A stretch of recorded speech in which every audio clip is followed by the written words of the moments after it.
তোমার এইটাই তো প্রবলেম, তুমি তোমার দোষ কখনো বুঝবা না, কিন্তু আর কত এমনি চলবে? আমি এভাবে আর পারতেছি না, তোমার যা ইচ্ছা করো। 2 দিন পর পর সেম জিনিসটাই রিপিট হতে থাকে, আমি আর নিতে পারতেছি না এগুলো। কিছু করলেও প্রবলেম, কিছু না করলেও প্রবলেম। তোমার আমি জাস্ট টলারেট করতে পারতেছি না। আমি সব শেষ করে ফেলবো। তোমার যা ইচ্ছা তুমি করো।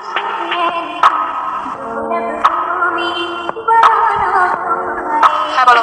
তোমার মনে হচ্ছে না আমি সিরিয়াস, তাই না? আমার কিছু মনে হচ্ছে না রিজন, আমি জাস্ট টলারেট করতে পারতেছি না। তোমার কথাগুলো না আমার জাস্ট সহ্য হচ্ছে না। এখন সহ্য করতে পারবা না আরশি, যখন থাকবো না তখন বুঝবা। অনেক তো হয়েছে রিজন, সবার কতবার বলবা? ওর বিশ্বাস হচ্ছে না, তাই না? আমার বিশ্বাস করে কি যায় আসে? আমি সব শেষ করে ফেলবো, আমি সত্যি বলতেছি, আমি সব কিছু শেষ করে ফেলবো। অনেক তো হইলো, এক ড্রামা কতবার করবা? তুমি কি করবা আমার জানা আছে। তোমার এই সিচুয়েশনে মনে হইতেছে আমি ড্রামা করতেছি, বিশ্বাস হচ্ছে না, তাই না? বিশ্বাস হচ্ছে না। কথা দিচ্ছি, আজকের পর থেকে তুমি আমার জন্য সারা জীবন কাটবা।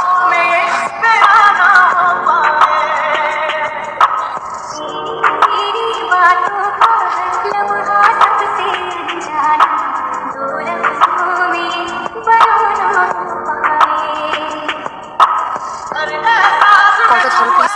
কলটা কেন ধরতেছো না প্লিজ? কলটা কেন ধরতেছো না প্লিজ?